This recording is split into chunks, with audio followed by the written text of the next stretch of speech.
Welcome to Fade to Chat, Golden Age Cinema.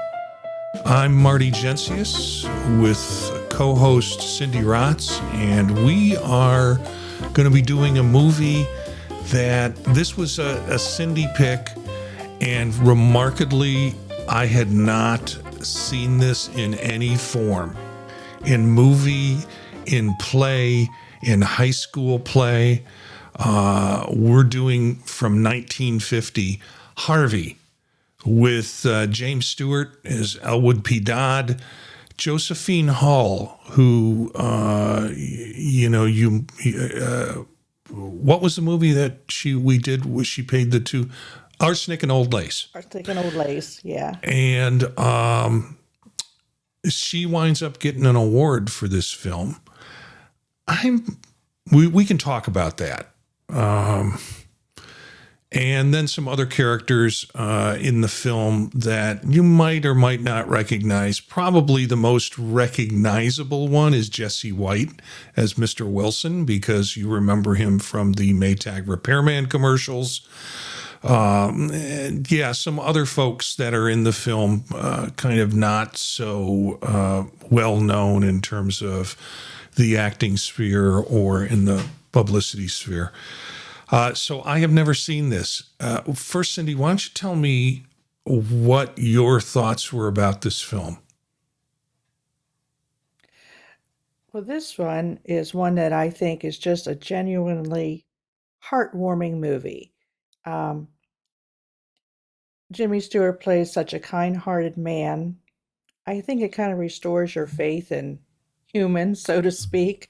And it just gives you a good feeling about people in general. There's no real drama except for the little mix up at the sanitarium. But it just kind of restores your faith in people, I think. Yeah, I mean, I watched it. Again, this is my first time through. Mm-hmm. And it was easy to watch. It wasn't too complicated of a plot, so I frankly didn't have to pay close attention. There are times I could just listen to the dialogue and look away, which, if I got distracted with something or if I needed to put something else together, that was cool. It was a pleasant movie. I enjoyed it. Mm-hmm.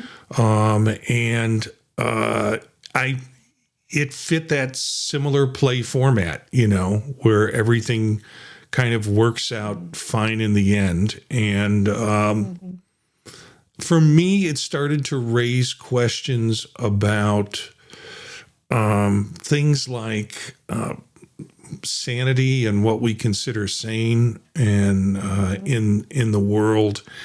And is mental health sort of an adjustment to a comfort area for some folks, not for all folks, but a comfort area where, from a delusional standpoint, which is what James Stewart's role, Elwood P. Dodd, he's kind of delusional.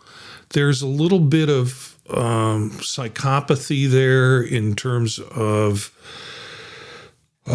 maybe a schizophrenia. We never really quite understand the origins of his delusion. The delusion being he has a invisible friend, a 6'3" púca, which is a Celtic animal spirit that's kind of mischievous, but generally is friendly and such. So he has this friend that he tries to introduce to people through the whole movie, which is kind of funny. And he always gets interrupted. It's like, you know what's going on there, and he gets interrupted. It's like, wait a minute, if you just would have given him space to speak, which also might be the reason why he has this imaginary world, because he has someone who is attending to him. So it's, again, that kind of delightful piece in that film that is really kind of remarkable. So it made me think a lot about mental health, and it made me think a lot about where people equivocate to where they are in terms of their own connection to reality. And we all have different kinds of connections to reality. It's not all on or all off. And there were some really charming parts of this movie that I enjoyed. Good. Yeah. So I don't feel like I had to suffer through this as maybe some of the previous ones that we've done. It was a pleasant film. I having not seen it, I probably should have seen it a long time ago, because it is a well-known film, a well-known play, and a well-known characterization from James Stewart's point of view. So yeah. I would say if you haven't seen it, see it. And we had one listener, Brian, who emailed us, and it was an interesting email. I don't know if you can pull that up. I will try and find it. I probably should have put this together before the show. But he had gotten a version of it that was apparently done... Yeah, I have it. in the 50s. Well, the movie was done in the 50s, but they built in commercials, because he said there's lots of old 50s commercials in there. And I don't know any format where they do that. Unless it might have been just the source that he got it from that kind of built that stuff in for either for ad purposes, so it pays for the service. The only other thing that I can think of is that if it fell out of copyright, then people could make copies of it and interject whatever they wanted into it. So I don't know about that. Yeah. His email said he checked it out from his local library. Oh. That's what I just read. Yeah. I watched it on Amazon Prime. It said, I watched Harvey from Hoopla, checked out from my local county library system. So, according to Bryden's email, he said that there were during the movie, there were commercial breaks in the version that he had gotten from his library through Hoopla. And the commercial breaks were commercials from the 50s. So he was wondering if that was a style that people did back then. I don't think it was. I can't imagine. And so I went and checked to see whether there was a loss of copyright. And that happens with films where they kind of drop into public domain, and then people can make copies and sell them and until copyright is brought back. There was no loss of copyright in this, in the play or in the movie. So I don't know what Hoopla's doing or why that appeared in that. And it could have been a different version of the film. I'm not exactly sure from Brian's email that both of us got. I appreciate that. It's kind of fun to know that Brian's looking at this movie, and he did find it enjoyable. He found it kind of fun, which, if you know Brian, that fits with his with his personality. He's not like a rope guy. No.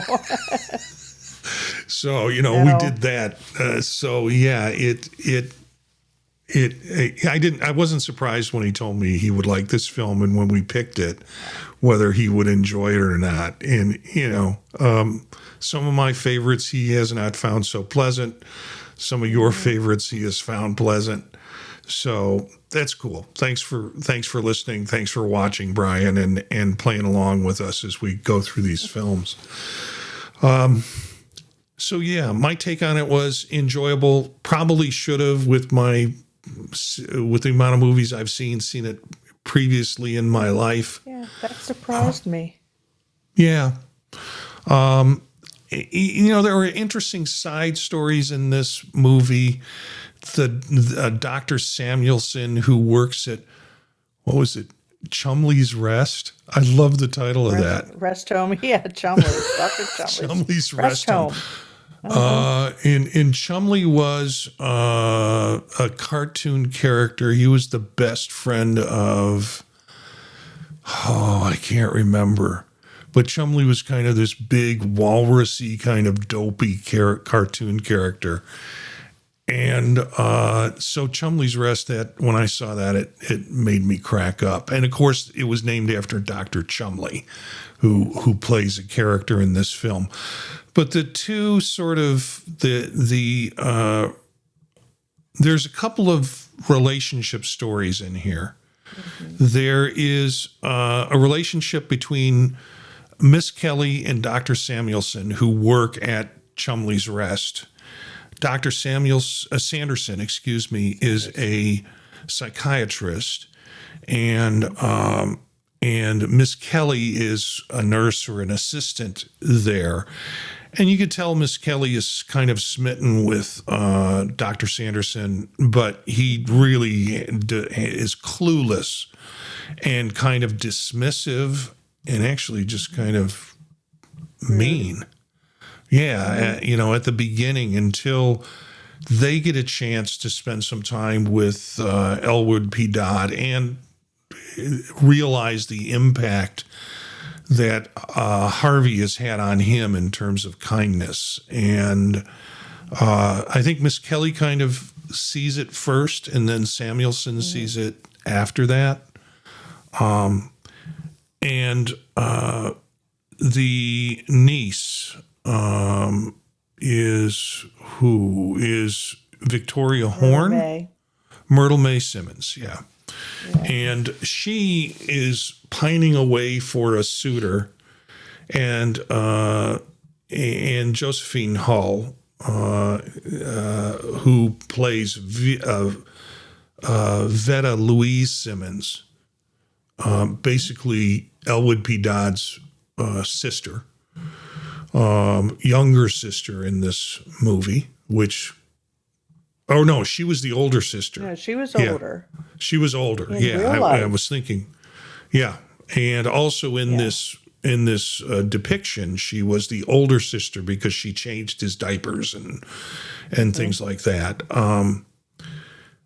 So Josephine, Victoria Horn is pining away for a suitor, but can't get one because Elwood is around the house and keeps introducing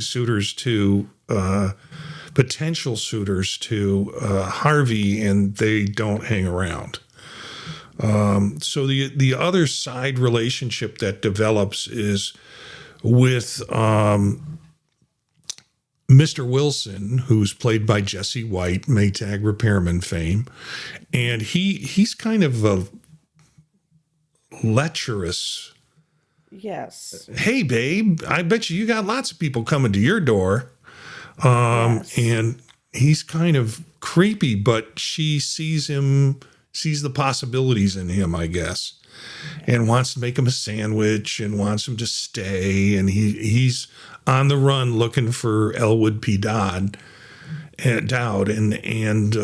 but she convinces him to kind of hang around and come over, and then Elwood kind of eventually charms him too, and so everybody by the end of this film is pretty much charmed by Elwood or charmed by Harvey.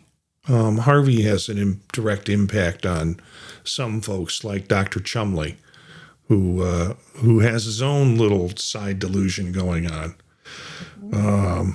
which is interesting. So, yeah, it's a fine film. There's some other short form characters in there. There is the mysterious 977 serum. I tried to think about that. During the 50s, they were developing antipsychotics that were a little bit more sophisticated than just full Thorazine that put people kind of into comas or kind of really numb them. They were also doing electroshock therapy too. And so when they said it was a serum, I kind of, these popular kind of, you come in, you check out the same day, it kind of made me think of electroconvulsive therapy and also the new kind of psychiatrics that were being developed at that time, the serum 977. And I don't know if there is a reference or a trivia piece around that. It seems I like didn't there find should be. anything. There should Yeah, be. yeah. So, do you know where else Dr. Chumley, who is Cecil Kellaway, do you know what other movie he has been in? I have a feeling you haven't seen this one. That's a great challenge right there. His face is incredibly familiar, and I don't, off the top of my head, I don't know it, but oh yeah, I do. What? He's been in some great stuff, Mm-hmm. particularly Guess Who's Coming to Dinner. He plays the Monsignor in Guess Who's Coming to Dinner, which is an Yeah. interesting film. Which one were you thinking about? Well, it's one I don't think you would see it, and I don't think you would enjoy it. It's a Betty Davis movie, Hush Hush, Sweet Charlotte. Oh, And he I plays a doctor, and that he's a very kind, very sweet man, but he plays a doctor in that one as well. yeah, I have seen bits and pieces of it. I sat down trying to watch Hush Hush, Sweet Charlotte, and that has, I think, Victor Borga in it too, doesn't it? I'm not sure. Boy, we are I know. really going down and that's okay. People should expect that of us.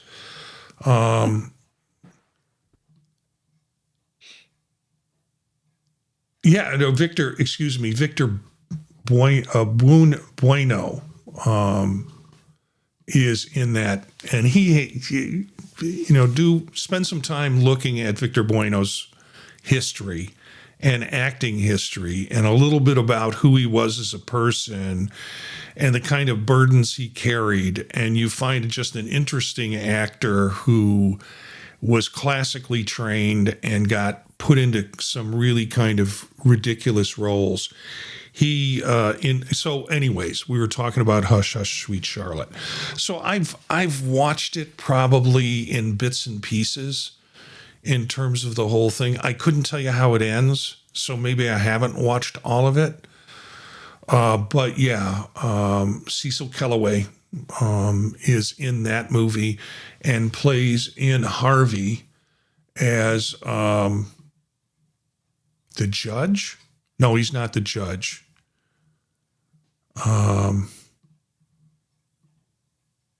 He's Dr. Chumley. Yeah. Yeah, he's Dr. Chumley. Yeah. So cool. You'll get me to watch. The more we do these movies, I keep going back like, okay, I've seen him somewhere.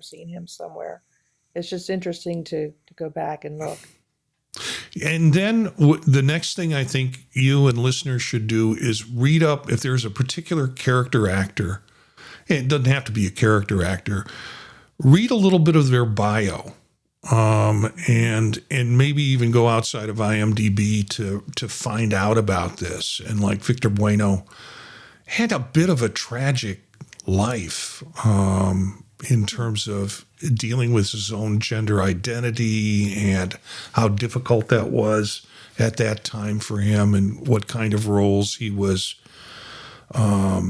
subjected to in terms of continuing to be a working actor, even though very classically trained. I think he winds up as King Tut on Batman. The real campy version of Batman. Anyways, we've really gone off the side on this. I'm really curious about 6'3.5" Harvey, because James Stewart's always looking up when he's seeing Harvey. And James Stewart was a tall actor. Yes, and I read about that. That Okay. he said, because I thought I read that he himself is 6'3". That's what I thought. Yeah. So he said Harvey was 6'8". They changed it. That he Hmm. said, I don't know if it was in the play or in the movie, but I read that. I read an interview or watched an interview with him, and he said, no, because I am so tall, Harvey has to be taller than me, and so he made him 6'8", so he could look up to him. And they actually made quite few of the scenes. They widened the scenes so that Yeah. Harvey would be in the frame, if you've noticed. Like the one scene where they're walking down the sidewalk, I noticed in the beginning of the movie. It was a very wide shot. And Jimmy Stewart, I noticed this too, he actually walked around as if he was walking around Right. Harvey and, and walked on the outside of the street, just like a gentleman does with a woman. I thought that Yeah. was interesting. And there was a scene where they were crossing the street together and some sort of vehicle was coming really fast. I forget what it was. And Jimmy Stewart kind of put his arm around Harvey as, to protect him and get him out of the way. Yeah. There was also some blocking in the film, like when he goes in to see Dr. Samuelson and they put out a chair for Harvey The chair. with Yes. no questions. He pulls the chair over for Harvey, he offers him to sit down, and then the Mm-hmm. whole scene is blocked with the empty chair in it, which Mm-hmm. is, again, sort of including him in the scene in ways like that. Mm-hmm.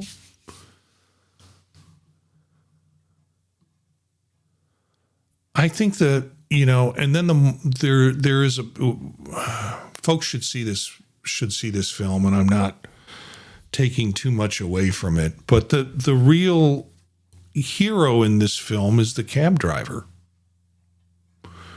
at the Yes. end, who comes in, Yes, and you're right. he's like, I bring people all the time here and we have a wonderful time coming here. We stop, we'll look at sunsets, we'll chat, they'll tell stories. They're wonderful people. And then they come here and I wait to pick them up and they have that injection.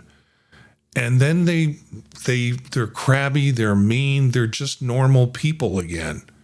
And so there is again that moralistic thing about, is mental health for some folks an equivalency that kind of keeps them in their happy place. For others, it can be majority, it's very tragic and demeaning. But for those that have kind of given up their ego on it, they can construct it in a way that works within what their sense of reality is. And I'd seen stills of this film, and that was something that I was looking for a good period of time to see who was the cab driver, because he was a known he was Wallace Ford. Wallace Ford, and he is kind of a character actor that's shown up in other movies of that time, and then he comes in near the end, and I'm like, okay. But he has a real significant role in kind of talking about the history of what that 977 does. Yes. I wrote down a quote of his Uh-huh. when he wanted to come in, he wanted to get paid for the taxi ride out. And he asked, he said, I want my money right now. And it was interesting because that was when the judge, he said, he said, I left my wallet or whatever at home. He said, I got up at 3 a.m. You woke me out of a dead sleep. He said, I don't have any money with me.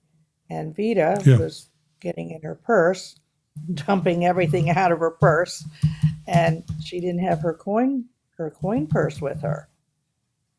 And he kept saying, he insisted, he said, I want to get paid. And that's when she said, well, I'll have to get the money from my brother, but you'll have to wait because they're giving him that injection. And that's when he made the whole speech about, Yeah. oh no, he's going to come out a completely different person. I wrote this down. He said, no, not after this. He's going to come out of there a perfectly normal human being, and you know what stinkers they are. And Yeah. that's when Vita said, "Oh no, no, no. We're going to stop this. I don't want him to take that injection. It's okay that, he believes in Harvey and we're going to live with him just the And it way he makes him is." happy, and Hmm. it makes him pleasant. My favorite Makes him quote from pleasant. that film is, of course, and it is a famous quote from the film. Growing up, my mother, and I'm paraphrasing here, my mother said, "You Hmm. can be smart or you can be polite." And I was smart for a long time and then decided to be polite instead. Yeah. And he said, "You may quote me." Yes. Yeah. And it that's the kind of spirit of the whole film in terms Hmm. of you can be smart and sometimes be combative, or you can just be polite. Hmm. I Hmm. I was watching his mannerisms, and again, this is the first time I've seen the film, and for some reason, I kind of connected with Mister Rogers' Neighborhood. You know, Oh, I can see that. and Yeah.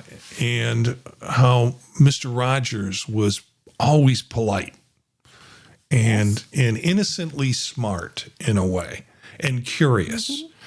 and kind of wanting to connect people and hear their stories and things like that. A lot of that was in Elwood P. Dodd. Hmm. So yeah. I used to, I'll just real quick, when I was teaching, and we were very first day of school, we'd have to go over all the rules. And elementary school, we had all these rules about stay in your seat and raise your hand and all that good stuff. But I always said to the kids about being polite, I said, you do not have to say everything that comes into your head. I said, believe me. I said, there's many times I have thoughts in my head that I would like to say, and I said, you just don't. You just Yeah. keep it in your head and you be polite. And they kind of look at Yeah. me like, huh? But it's true. So Academy Awards on this. Yeah. Josephine Hall won. And we talked about this with All About Eve.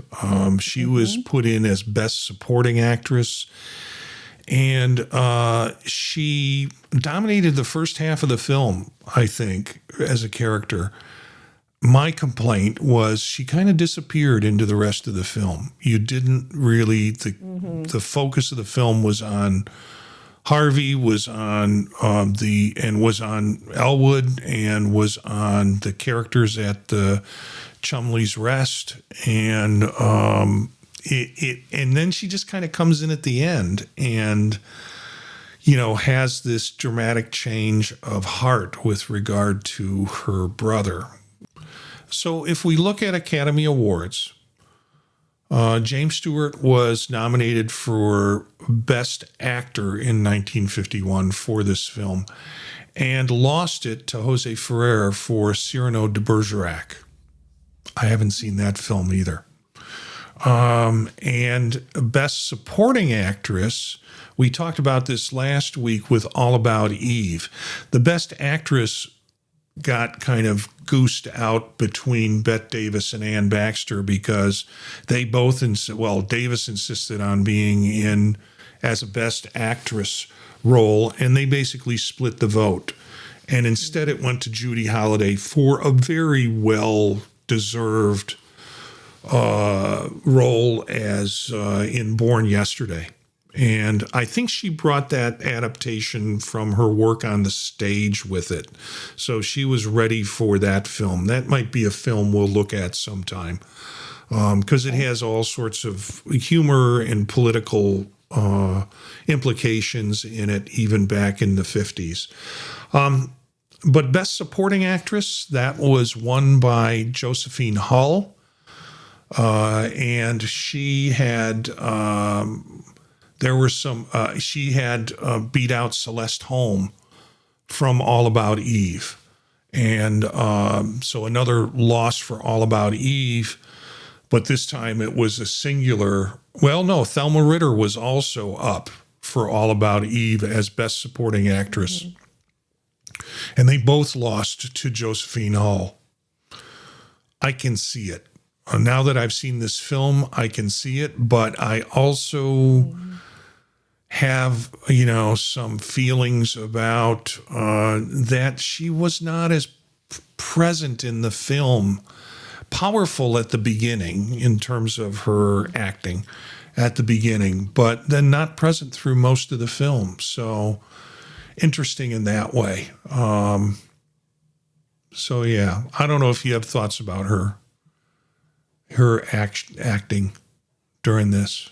She reminded me of the same character in Arsenic and Old Lace. It was a similar character. Yeah, the Yeah. aunt, except there she was an aunt.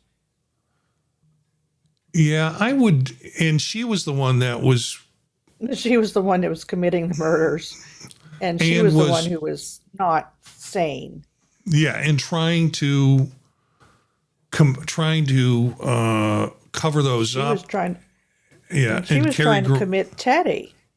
yeah, Remember Teddy? She was yeah, trying to have him committed. yeah. So she did Arsenic and Old Lace in 1944. So we're looking 6 years later at her Okay. role in this movie in Harvey, and I kind of liked her role in Arsenic and Old Lace more than I liked her role in this, because she was kind of gently crazy in that film and innocently True. crazy in that film. Yeah. Yeah. Whereas, that was directed by Frank Capra, and well thought of in terms of a movie. She was not so. She was not so genteel in this movie. She was much more conniving in a way, trying to get her Yeah. son, and it was for all Well, best interests, I think. But she was very concerned about what people thought of her and her family yeah, when she was having all the women over, and she was so worried about Jimmy Stewart being there and Harvey, and that was going to ruin poor Myrtle May's chances at finding a husband. So she was yeah, very concerned about appearances. Yeah. yeah. So I'm looking at anything else we want to talk about in terms of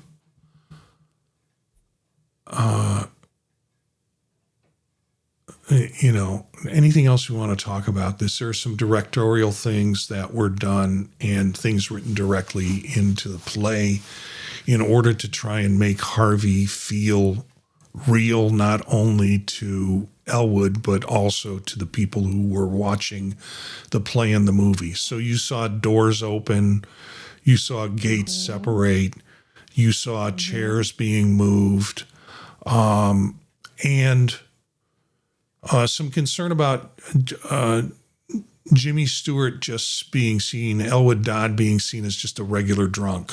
And this was a hallucination of a drunk, and trying to make that sense more real of his vision of Harvey. Did you ever actually see him drink in the movie? He was always No, ordering well, martinis, but did you ever actually see him drink? no. And, No. of course, I wasn't watching it that closely. Um, but yeah, he kind of went there to hang out, I Hmm. think, and be in a social environment. And he even alludes to that. He goes, I go to that place, I go to Charlie's, and Hmm. everybody who comes into Charlie's has a story, and some of them are really painful, and some of them are really a challenge. And I listen to them and I learn some, and he talks about mental health and mental health treatment, Hmm. not just alcoholism and alcoholism treatment. But I thought that was interesting. Now, never having seen the play, never having seen the movie, not knowing the outcome of this, I thought Elwood would wind up at Chumley's Rest as a aide or as someone who they would have to listen to patients when they came in. Oh, I thought that would have been an interesting twist, okay. and because he had that capacity, nobody else was listening to these folks or listening to him for that matter. I thought this would be an observation maybe Dr. Samuelson would make, or particular Dr. Chumley after he has his own encounter with Harvey and his experience with Harvey. It's like, we need someone around here like him to listen to people's stories. But I thought the bartender was an interesting character too, because he never questioned Harvey. no, he didn't. At He one just, point, someone said, is Harvey here? He said, well, that's a matter of opinion yeah. when they were looking for him. Yeah, he didn't question his existence. Yeah, it was only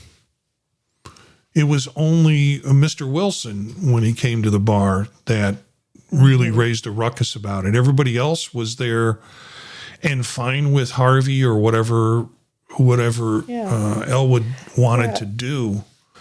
And they even defended him when he was challenged by Mr. Wilson.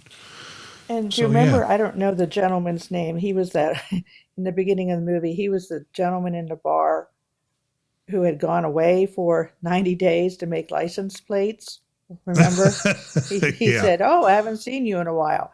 He said, well, I've been away. I've been making license plates. And he said, how's your friend? And Yeah. he asked, so people, they didn't challenge him in that respect. And of course, Dr. Chumley, as we know at the end, he wanted to go to Akron for 2 weeks with Harvey. He said, could Harvey do that? That was an interesting little... There was a reference to Cleveland, and I didn't pick that up somewhere in the... Akron. No? Was it Akron, yeah, I know. Ohio? Yeah, Akron, Ohio, which is in my neck of the Okay. woods. It's 10 miles down the road. But I felt that there was... maybe I'll have to watch it again. I felt there was a reference to Cleveland, and I thought, is this setting Maybe. Cleveland?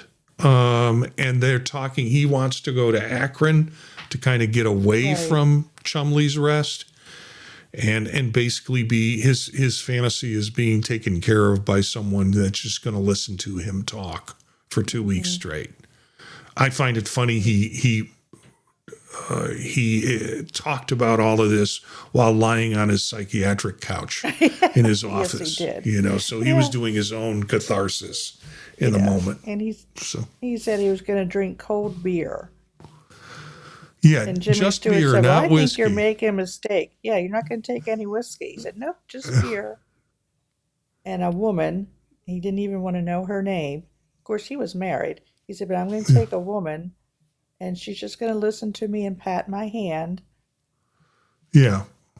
And then again, Jimmy Stewart said, well, don't you want her to talk? She might have some interesting things to say. And he said, no, just listen. Yeah. He probably has enough women talking in his current reality. Yeah. So I have a question without ruining the end of the movie for you. Okay. I've watched this movie several times, and I thought I'll watch it again. I've watched it I think twice this week. But do you remember when Jimmy Stewart was saying that Harvey could stop time? And that's when the doctor said, "Oh, for how long?" He said, He can stop time, and you can go away, and no time will have passed when you come back."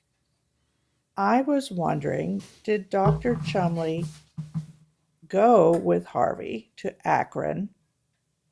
Because remember, Jimmy Stewart allowed Harvey to go with the doctor. Right. And then literally no time passed, and Jimmy Stewart's leaving with his sister and Myrtle May. And then all of a sudden he turns around and he says, "Oh, you're here." Mm-hmm. And he said, "Well, yeah, I prefer your company too." And I'm thinking, maybe Harvey did go away with the doctor for 2 weeks and came back. Yeah, I think that's.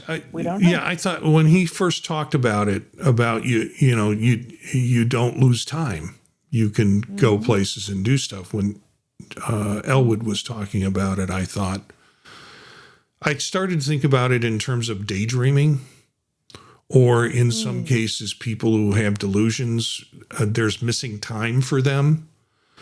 So whereas the rest of the world goes on, for them in that moment, they don't come back to the clock time. It just, for folks who dissociate, there's not a temporal kind of understanding of time for them. They just come back from that, and it's the clock starts again for them.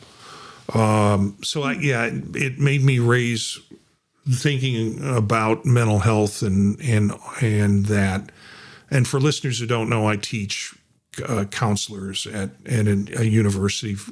That's what I get paid for. This is just kind of a fun side passion of mine. So when movies have mental health issues in there, I'm kind of doing my DSM-5 TR thing, and that's why I thought you would enjoy it. So one of the movies that I'd like you to take a look at, and I don't know, we won't cover it on this show, is Donnie Darko.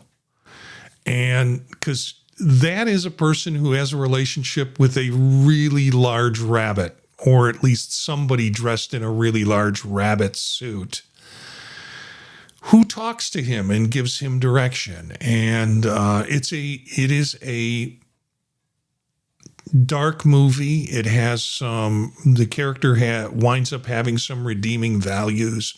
It involves time and astral projection and time stopping and the kinds of things that Harvey is capable of doing, but it's on the dark side. Okay. And I suggested to you, at risk kind of knowing what you enjoy, that this has got some really twisted stuff, but it's well scripted, well written, but it might not be your cup of tea. Okay. But when I think of, we don't ever have to talk about it then. no, because it's out of our range. And you might think less of me after you start watching this film. No. But it was really a kind of an art film that, when it was done, and there are like director's cuts of this, things that are left, the theatrical release version and stuff like that. I can't tell you which to recommend or why, with that it's going to really impact the nuance of the film. But that would be, after you've seen Harvey, this is like Harvey twisted, in a way. So have fun with it. Oh, okay. Yeah. There were some attempts to redo this film. I've got a note that I think Spielberg. Yeah. Spielberg Brian committed was talking about the movie. I wondered which version he watched. Hopefully, well, it wasn't the Spielberg version. That was he committed to an adaptation in 2009 from DreamWorks, but he never got it off the ground because he couldn't find or cast Elwood, which is interesting.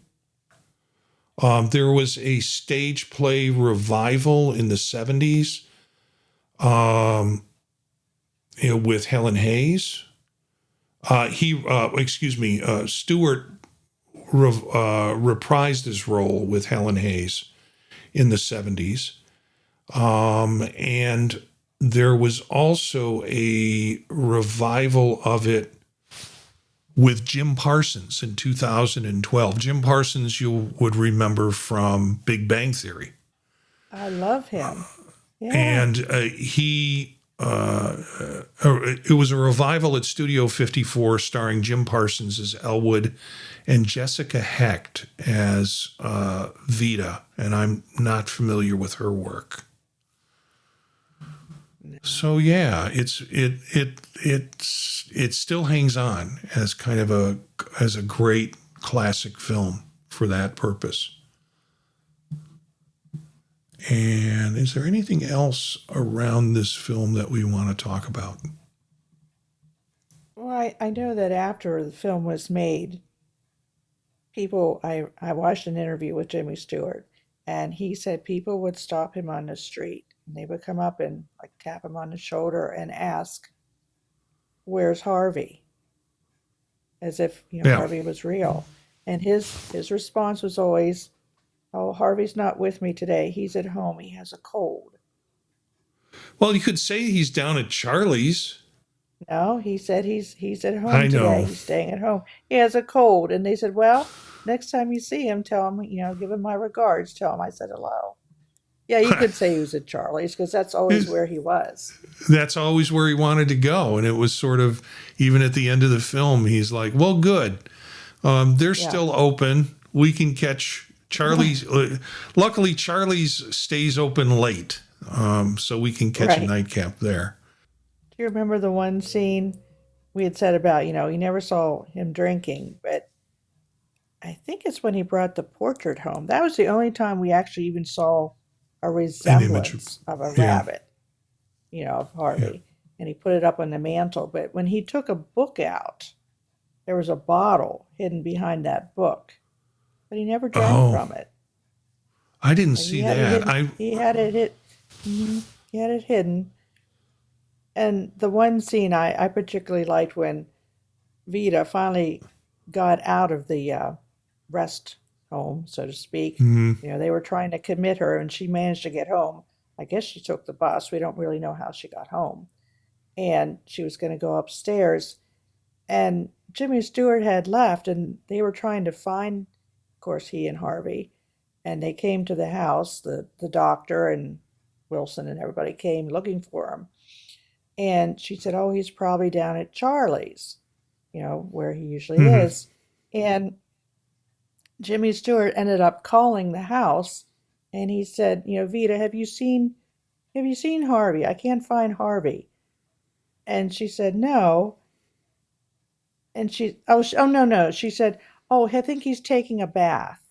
She lied to him. She said, "Oh, yeah, Mhm. Harvey's here. He's taking a bath."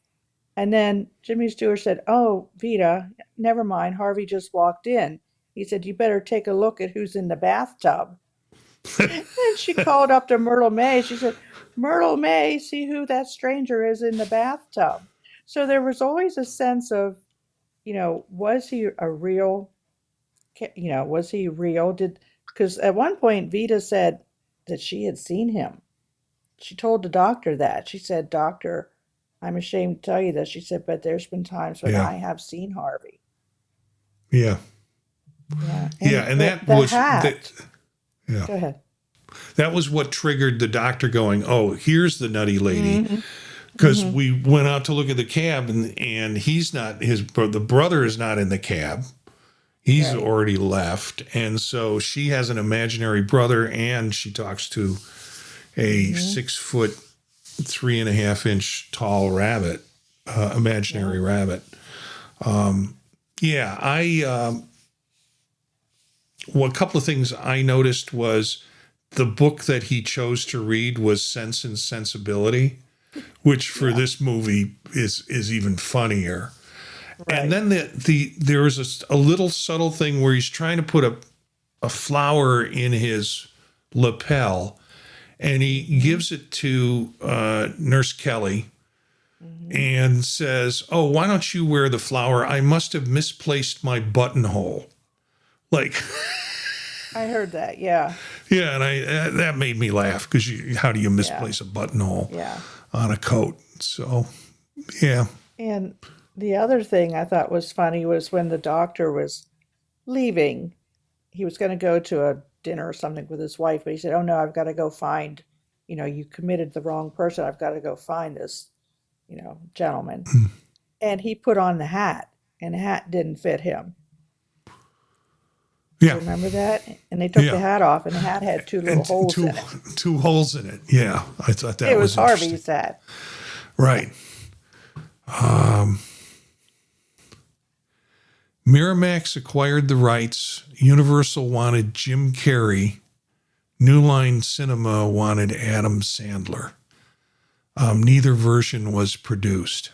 Man, I can understand why Spielberg couldn't find someone to play Elwood when Yeah. the ones they're throwing up there Yeah, I could see Jim Carrey, but he would have to tone it down so much to be kind of this Hmm. gentle Elwood Yes. as Elwood was written, that I could see why that also wasn't a good fit. And Adam Sandler has extended his acting chops over the years. He's done some interesting light comedy and most recently some drama roles that have garnished a lot of attention. But frankly, back in 1999, nope. Yeah, Mhm. I think Jimmy Stewart said too this was his favorite role, yeah. that he really enjoyed playing this. Yeah, which surprises me. I mean, I think this is a rather kind of mellow role for James Stewart. You think of him in It's a Wonderful Life. There's much more of a dramatic stretch in that movie for him as an actor. And it's beloved. That movie's beloved by everybody and probably known by everybody because of the connection to Christmas. So it might have been the difference in working with the director on that film and Hmm. the set and kinds of things, where this was a little bit more true to form in terms of stage acting versus scripts for movies. The other movie I recently saw him in was The Man Who Knew Too Much with Doris Day. Yeah. That was quite different. Yeah, I've watched that. I think I've watched it once at least. And there are Hitchcock films that I can watch over and over again. For me, that's not one of them. One of them. Mm-mm. Yeah, it's kind of a linear plot. And, I don't want singing in a Hitchcock film. Doris Day, yeah. I kind of think Doris Day was miscast for that film, but that's Okay, Sarah, my thing. Sarah. But Yeah. another Hitchcock blonde. Let's put it that way. Yeah. Anything else you want to share with this? I think about the film, your experience with it. Well, again, I just think it's a delightful movie. Yeah, It's enjoyable to watch. There's there's so much trivia about it with the Harvey character. I read as a joke the cast and the crew would set a place for him at the table when they were having lunch. They always put a place for him. And even at the end of the movie, they give him credit, Harvey as himself. right. Yeah, Yeah, he's in the final credits. he's I in the think we've final already mentioned. credits. Yeah, we mentioned my favorite quote, which it's happened to be submitted Yeah. to American Film Institute 100's greatest quotes list. Well, I've wrestled with reality for 35 years, Doctor, and I'm happy to state I finally won over it. Hmm. And then the other quote about polite. Yeah. You can be smart or you can be polite. And I was smart for a long time, and I decided to be polite. So before we recorded the episode, it was a question for me as to whether or not what movie we were going to do, and I didn't. And it was my turn to pick, and I did not. Mhm. I had one in my mind. I thought it would be kind of challenging, and then I lost it. And you reminded me of My Man Godfrey with William Powell from 1936 and Carol Lombard. I think this was the first film that I saw Carol Lombard in, and I fell in love with Carol Lombard, and she doesn't know it. But You say that every time. please don't tell her. No, I won't. And then started looking at her in other roles and really kind of appreciated, although a brief career because of a tragic, I think, plane crash. She's interesting in here. There are some other interesting actresses in here. And Gail Patrick, who plays kind of the conniving sister in the family, who is eventually won over through Godfrey's kind works that he does to help save this family. It's a fun movie to watch. If you haven't seen it, this is a good time to see it. It's from 1936, so it's kind of at the early part of what our range is for movies. But it is well done, and you'll enjoy it. I think you'll enjoy it if you haven't seen it. It's a movie about a man's kind of personal redemption. When you want to, if you want to get philosophical about it, but it really is just a comedy, and some great character actors in the movie: the mother, the husband, the father in the film, and Carol Lombard is one of the daughters, the maid. There's just a whole good selection of characters. You've seen this before, Cindy? I have not. You have not seen My Man Godfrey? Okay, this is jogging my memory. This is why I think this is a must-see for you. So here we go. We'll catch you next time with that movie. Have fun with that. I sure don't remember it. If I have, it's been a very, very long time. All right. Next episode, My Man Godfrey from 1936.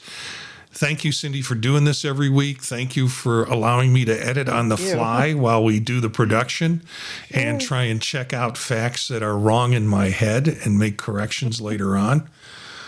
Fade to Chat is part of the podtalk.net. If you love classic cinema and good conversation, please tell folks about Fade to Chat. Check out the podtalk.net. There are a bunch of other shows on there that you might enjoy. So go to that website, thepodtalk.net. You can email us like Brian did at thepodtalknetwork@gmail.com if you have questions, suggestions, or queries about the films that we are going to be doing or have done. Well, I've wrestled with reality for 35 years, actually 68 years. Only 35? Yeah. No, I wish I was 35 and still had that reality. So thanks for joining us on this episode. Spread the word to other movie fans about us. And again, you can catch the audio version on any of your audio podcast machines. And catch the video, of course, at youtube.com/@fade2chat. That's our YouTube channel. So until next time, keep the projectors rolling.